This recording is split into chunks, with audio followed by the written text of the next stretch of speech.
నమస్తే అన్న, నా పేరు రమేష్. మాది రంగారెడ్డి జిల్లా ఇబ్రాహీపట్నం మండలం.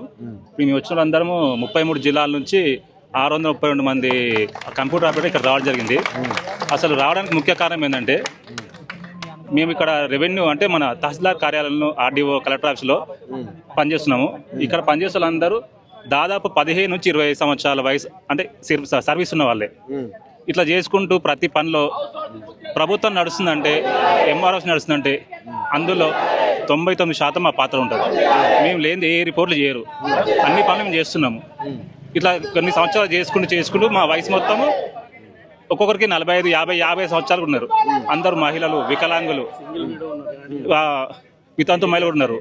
వీళ్ళందరూ ఏంటంటే చేసుకుంటూ ఇన్ని రోజులు చేసుకుంటూ వస్తే మన ఈ ప్రభుత్వం వచ్చినాక మమ్మల్ని అకారణంగా ఎలాంటి రిమార్క్ లేకున్నా కానీ మమ్మల్ని మా సర్వీస్ వద్దనేసి తొలగించిన మేరకు ఆ జీవో ఇచ్చినారు. అంటే ఇన్ని రోజులు సేవ చేసినారు, కనీసం మీకు గుర్తింపు కావాలి, ఇంకొంచెం జీతాలు పెంచే ప్రయత్నం చేయాలి, ఇంకేదైనా చేయాలి. కానీ డైరెక్ట్ తీసేస్తే ఇప్పుడు మీ కుటుంబ పరిస్థితి ఏంది?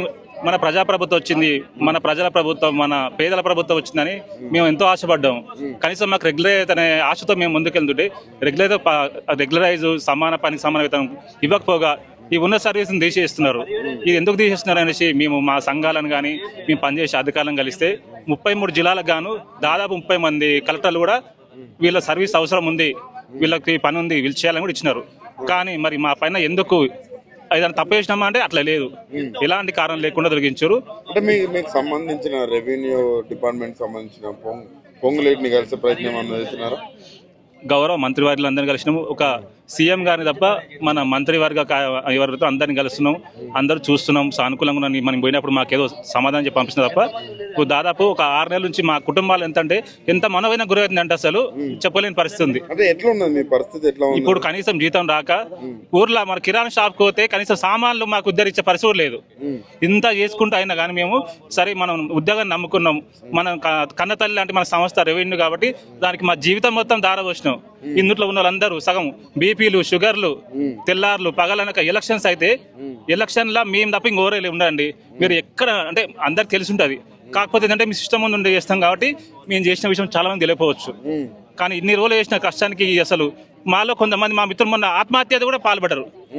వికలాంగులు అసలు వాళ్ళ పరిస్థితి ఏంటంటే మేమన్నా కనీసం ఇప్పుడు పోయి ఏదైనా పని చేసుకున్నామంటే ఒక్కొక్కరికి 45, 50 సంవత్సరాలు, ఏ నోటిఫికేషన్ ఎలిజిబుల్ కాదు. ఇప్పుడు మేము ఏం చేయాలి అనేసి ఈరోజు మా బాధను చెప్పుకుందాం అనేసి ఇక్కడికి వచ్చినాము. ఈ కార్యాచరణ ఇప్పుడు మధ్యలో తీసేస్తే మీ పరిస్థితి ఏంది? మీ కుటుంబం ఎట్లా గడుస్తుంది? ఇప్పుడు ఇంటి దగ్గర పరిస్థితులు ఏంది? అంటే స్కూల్ ఫీజులు ఉంటాయి, ఇంకా స్కూల్ స్టార్ట్ అయింది. స్కూల్ స్టార్ట్ అయ్యి కూడా 3 నెలలు అవుతుంది. ఏదో మనం గుర్తుపడతారు కాబట్టి మనం ఫస్ట్ స్టార్టింగ్ లో ఫీజు కట్టకుండా కానీ ఆ ప్రిన్సిపాల్స్ కానీ వాళ్ళు కానీ ఏదో మన మొహంగా చూసి జాయిన్ చేసుకున్నారు. ఇప్పుడు పిల్లలకు ఫీజులు ఏమవుతాయి, బుక్స్ ఏమవుతాయి? 3 నెలలు వచ్చింది ఫీజు. మొన్న మా పొరగాని రాణిస్తలేరు. ఇప్పుడు ఏం చెప్పాలి, అందరి ముంగల పొరగాడు సేమ్ ఫీల్ అవుతున్నాడు. అట్లా ఇక్కడ